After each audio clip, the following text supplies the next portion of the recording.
Biasanya buat kalau mandi makanya geli ya pakai begitu ya. Pagi ngisi, malam udah habis gitu loh. Jadi ya gitu, begitu maksudnya mah boros. Ya mahal, air susah.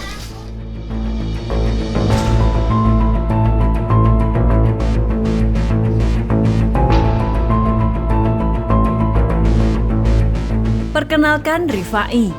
Ia seorang buruh lepas di tempat pelelangan ikan. Dan ini istrinya, Sahani. Keluarga ini bermukim selama 20 tahun di RT 20 RW 17 Muara Baru, Penjaringan, Jakarta Utara. Keluarga yang beranggotakan 6 orang ini membutuhkan setidaknya 450 liter air bersih setiap hari, baik untuk buang air, mandi, minum, dan memasak. Jika harus mencuci baju, kebutuhan air harus ditambah 2 tong atau sekitar 240 liter. Akan tetapi, memenuhi kebutuhan air bersih bukan perkara mudah bagi keluarga Rifai. Mereka tidak memiliki air sumur yang layak sebagai sumber air bersih. Jaringan pipa PAM pun belum sampai ke pemukiman ini. Lalu, dari mana mereka mendapatkan air?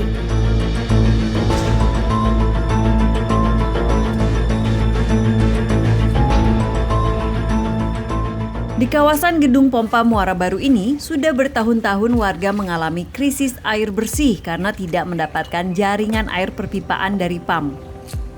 Sementara kondisi air sumur tidak layak lantaran terimbas intrusi air laut. Kemarin ngebor kan, jadi mulai ngebor itu. Ya gitu, kuning-kuning sedikit.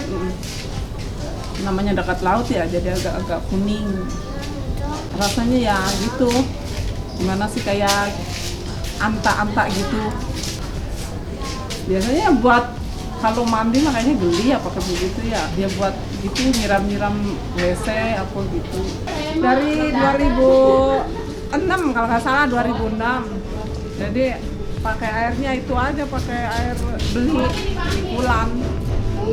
Sepikul kan di sini katanya 3,5. Nah sehari nggak cukup 10 pikul kalau kita orang jualan. Ya mahal, air susah. Kadang-kadang air itu gentian nyalur-nyalurnya itu pada kita juga beli. Terdapat 442 keluarga di RT 20 RW 17 dan mayoritas berprofesi sebagai buruh lepas atau karyawan. Untuk memenuhi kebutuhan airnya, mereka harus membeli air bersih dari penjual air gerobak atau penjual air mobil seperti ini.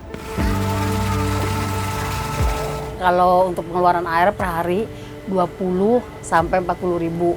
Tapi kalau saya nyuci, saya lebih dari segitu karena belum saya aja habis yang itu sama kolam saya ngisi lagi kadang sampai 45-an. Kalau per bulan sekitar 800 sampai 900 ribu. Pagi ngisi, malam udah habis gitu loh. Jadi ya gitu, begitu maksudnya mah boros. 30.000 bener. Seharinya itu air, sehari itu per hari itu 30.000 buat air doang. Dengan pendapatan 4 juta rupiah per bulan, sejumlah 20%-nya saja sudah Rifai gunakan untuk membeli air bersih. Belum lagi mereka harus memenuhi kebutuhan lain seperti belanja makan hingga biaya pendidikan. Beban hidup semakin bertambah.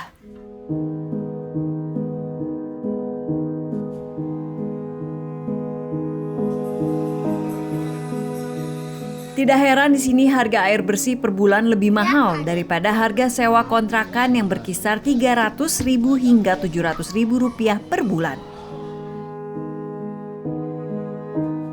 Kapasitas produksi PAM DKI Jakarta adalah 20.747 liter per detik dengan cakupan layanan 64%. Adapun 36% sisanya belum terlayani jaringan perpipaan. Tingkat kebocoran pipa air masih berkisar 45%, baik secara fisik maupun komersial atau pencurian. Artinya kalau mereka menjadi pelanggan kita, maka itu akan kita maintain, kita perbaiki pelayanan kita ke sana. Tapi seiring dengan waktu memang kemudian tidak cukup untuk maintain karena kan ada pertumbuhan penduduk juga. sehingga kebutuhan atau demand dari air bersih itu akan meningkat gitu. Atau saat ini sedang kami lakukan untuk penambahan pasokannya gitu. Nah, penambahan pasokannya itu berasal dari satu WTP yang saat ini sudah berjalan, yaitu IPA Hutan Kota yang di sekitar Kalijodo situlah ya. Itu 500 liter per detik. Nah, ini akan kemudian menambah pasokan ke daerah utara, yaitu termasuk di Muara Baru, Muara Angke, Kecamatan Penjaringan tadi, itu sekitar 180 liter per detik. Nah, tapi memang kemudian butuh tambahan jaringan, Mas. Jadi tambahan jaringan ini yang saat ini sedang kita rencanakan.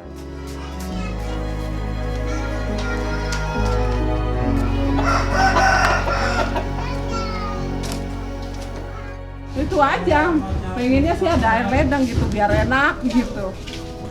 Semoga aja PAM bisa masuk. Terus kita juga di sini nggak kekurangan air. Itu doang harapan saya. Bukan saya doang, lah warga-warga di sini juga pasti gitu.